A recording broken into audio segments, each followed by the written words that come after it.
बहुजन समाज की हर खबर पाने के लिए सब्सक्राइब करें अम्बेडकर पीपल्स वॉइस और तुम लगा दो रहमान नारा रखता ना संबोधन तो पहले नारे चुनावी जनसभा में इकट्ठा हुए गठबंधन के सभी छोटे बड़े पदाधिकारियों एवं कार्यकर्ता,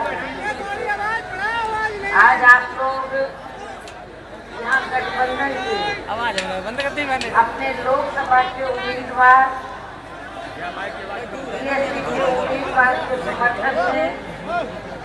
मुझे सुनने के लिए यहाँ इकट्ठा हुए हैं, तो इसके लिए मैं आप सभी लोगों का हार्दिक दिल से आभार प्रकट करती हूँ। और लेकिन अब मैं आप लोगों का ध्यान इस चुनाव में अपने गठबंधन को कामयाब बनाने के लिए कुछ जरूरी बातों की तरफ दिलाना चाहती हूँ। और इस संबंध में मैं आप लोगों को ये कहना चाहूंगी कि आजादी के बाद सबसे पहले केंद्र में व देश के अधिकांश राज्यों में भी ज्यादातर सत्ता यहाँ कांग्रेस पार्टी के हाथों में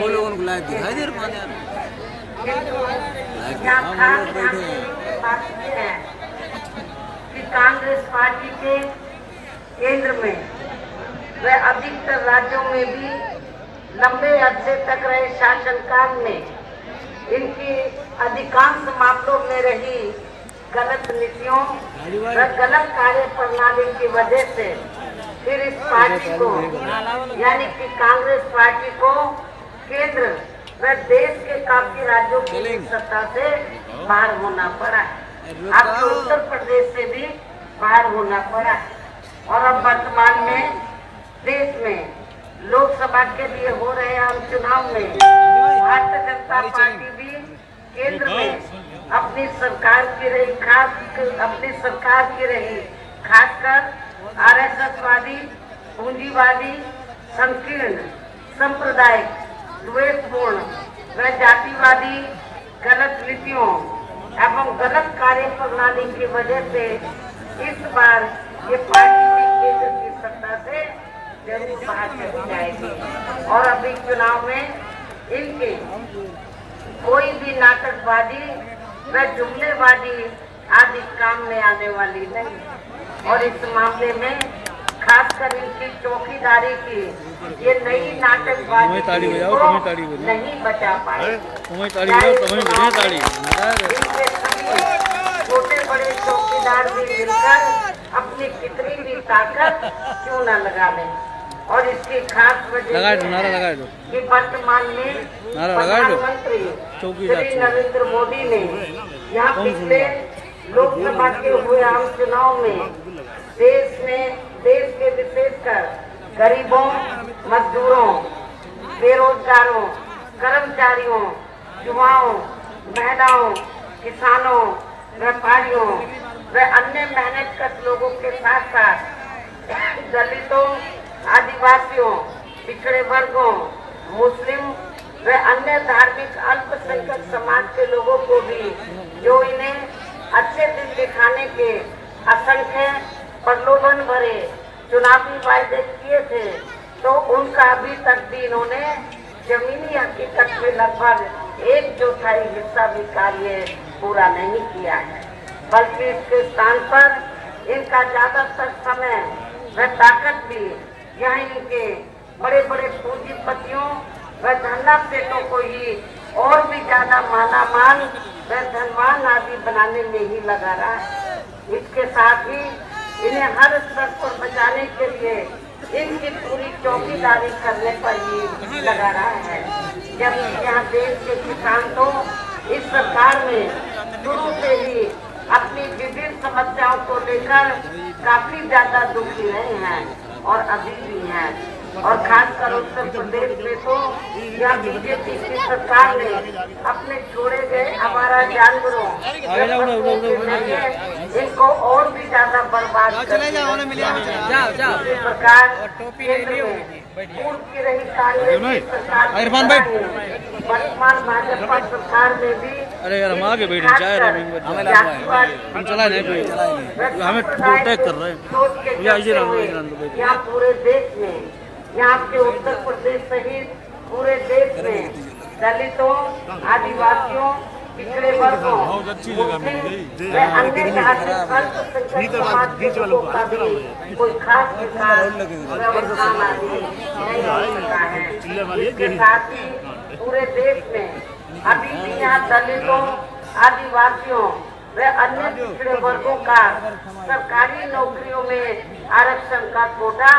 अधूरा पड़ा है। और आपके यहाँ उत्तर प्रदेश में तो इस मामले में बहुत बुरा हाल है। इनका पदोन्नति में आरक्षण अभी भी यहाँ प्रभावहीन ही बना हुआ है। और इतना ही नहीं बल्कि केंद्र व राज्यों में कांग्रेस, बीजेपी व अन्य विरोधी पार्टियों की सरकारों में भी इन सभी वर्गों को प्राइवेट सेक्टर में आरक्षण दिए जाने की व्यवस्था किए बिना ही इनकी सरकारों के ज्यादातर सरकारी कार्य प्राइवेट सेक्टर के जरिए ही इनके बड़े बड़े पूंजीपतियों व धनापेटों को ही दिए जा रहे हैं, जिसके कारण अब इन वर्गों को पूरे देश में आरक्षण का बहुत कम ही लाभ मिल पा रहा है। इसके साथ ही इनका हर स्तर पर आए दिन शोषण व उत्पीड़न आदि होना अभी तक भी बंद नहीं हुआ है। इन वर्गों के साथ साथ मुस्लिम व अन्य अल्पसंख्यक समाज के लोगों की भी हालत अभी भी यहाँ काफी ज्यादा खराब व दयनीय बनी हुई है, जिसका काफी कुछ खुलासा सच्चर कमेटी की रिपोर्ट में भी किया गया है। और वर्तमान में केंद्र व अधिकांश राज्यों में भी बीजेपी व आरएसएस की सरकारों के चलते हुए अब इसका विकास व उत्थान होना भी लगभग बंद सही हो गया है। और अब इन पर हर स्तर पर आए दिन हो रही जुल्म जाति भी यह काफी ज्यादा चरम सीमा पर पहुंच चुकी है। इसके अलावा इस सरकार में या अपर कास्ट समाज में से विशेषकर गरीब लोगों की भी हालत हमें कोई खास अच्छी नजर नहीं आती है। इसके साथ ही इनकी केंद्र की सरकार ने पूरे देश में खासकर नोटबंदी व जीएसटी को जिस प्रकार से बिना पूरी तैयारी के ही इसे बहुत जल्दबाजी में लागू किया है, तो उससे अब यहाँ पूरे देश में गरीबी एवं बेरोजगारी और भी ज्यादा बढ़ गया है। और इससे छोटे एवं मध्यम वर्गीय व्यापारी वर्ग अभी भी यहाँ काफी ज्यादा दुखी हैं। देश की अर्थव्यवस्था पर भी इसका लगातार काफी बुरा प्रभाव पड़ रहा है। भ्रष्टाचार भी हर स्तर पर इस सरकार ने जिससे यहाँ रक्षा सूचे तक भी छूटे नहीं रहे हैं। और खासकर कांग्रेस की सरकार में बोफोर्स का मामला और अब वर्तमान बीजेपी की सरकार में भी राफेल का घटित हुआ मामला इस बात का खास सबूत है। इसके अलावा केंद्र की वर्तमान भाजपा सरकार में भी अपने देश की सीमाएं अभी तक भी पूरे तौर से सुरक्षित नहीं है, जिसकी वजह से ही यहाँ आए दिन आतंकी हमले होते रहते हैं, जिसमें अपने देश के काफी ज्यादा जवान भी शहीद हो चुके हैं। और इतना ही नहीं बल्कि केंद्र में पूर्व की रही कांग्रेस की सरकार की तरह ही अब बीजेपी की सरकार में भी इन्होंने अपने राजनीतिक लाभ के लिए यहाँ ईडी व आईटी आदि का भी काफी ज्यादा दुरुपयोग किया है, जो अभी भी लगातार जारी है। ऐसे हालातों में अब आप लोगों को केंद्र में कांग्रेस, बीजेपी व अन्य विरोधी पार्टियों को भी सत्ता में कतई नहीं आने देना है, जिनको आप लोग काफी आजमा भी चुके हैं। मैं तो आप लोगों को यही कहना चाहती हूँ, अंग्रेजों के जाने के बाद केंद्र में लंबे अरसे तक कांग्रेस पार्टी पावर में रही। आपके उत्तर प्रदेश में भी कांग्रेस पार्टी लंबे अरसे तक पावर में रही, लेकिन कांग्रेस पार्टी ने, मैं खास तौर से आप लोगों को ये कहना चाहती हूँ, जो कमजोर तबके के लोग हैं, अपर कास्ट में से गरीब लोग हैं, या मुस्लिम समाज के लोग हैं, या अन्य अकलियत समाज के लोग हैं, मैं सब समाज के जो लोग हैं उनको ये कहना चाहती हूँ, यदि कांग्रेस पार्टी ने केंद्र में तो पूरी ईमानदारी निष्ठा से आपके हितों का ध्यान रखा होता,